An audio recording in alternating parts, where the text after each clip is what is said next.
السلام عليكم ورحمة الله وبركاته. kusoo dhawaada kanaalkeena Duni Cusub. Maanta waxaynu eegi doonaa qaabka loo sameeyo moobilada loo yaqaano smartphone. Haddii aad nagu cusub tahay si aad ula socoto fiidiyoyada dambe, fadlan saar subscribe.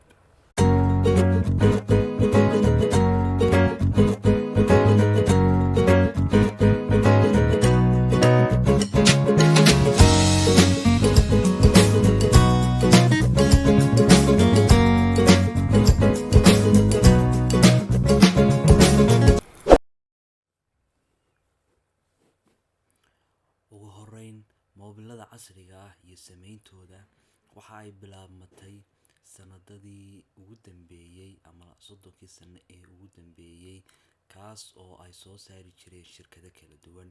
Shirkadaha qaar ayaa sanadada ugu dambeeyay caan ku ahaa, halka sanadadii horena ay qaar kale caan ku ahaayeen. Tusaale ahaan, shirkadda Nokia waxa ay haysatay sanado badan adduunka, balse markii dambe waxaa suuqa soo galay kambaniyada sida Apple iyo Samsung. Haddana waxaa ku jira kambaniyo badan oo ku shaqeeya barnaamijyada OS-ka Android.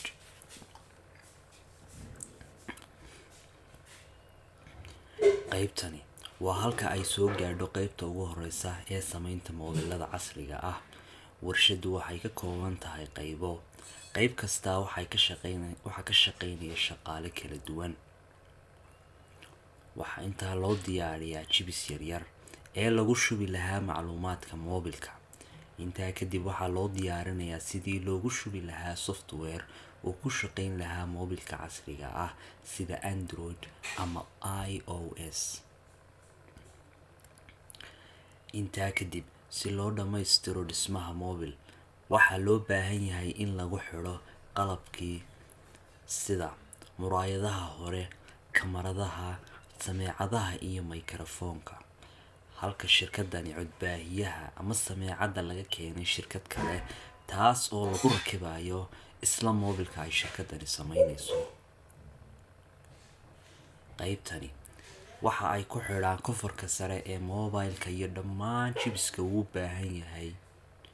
Hal meel ayaa la iskugu wada geynayaa si looga soo saaro moobil cajiib ah, nooca loo yaqaano smartphone. celcelis ahaan, maalintii waxa ay kambaniyadu soo saaraan 12,000 oo moobil, kuwaas oo ku shaqeynayaan dad kala duwan. Waqtiyada iyo saacadaha ay shaqeynayaanna ay kala duwan yihiin, kuwaas oo loo kala saaro shiftiyo habeen iyo maalin ah.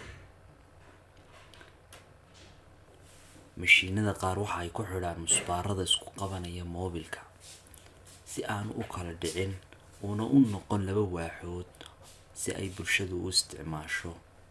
waxa ay isku hayaan moobilka. koox ka mid ah dadkani waxay nadiifiyaan kamaradaha moobilka. ugu dambeynna waxaa loo diyaariyaa moobilka sidii suuq loo geyn lahaa. waxaa sidoo kale aad muhiim u ah in la eego in ay shaqeynayaan qaybaha kala duwan sida bayteriga, network-ga, kamaradaha iyo codbaahiyeyaasha iyo weliba microphone-ka.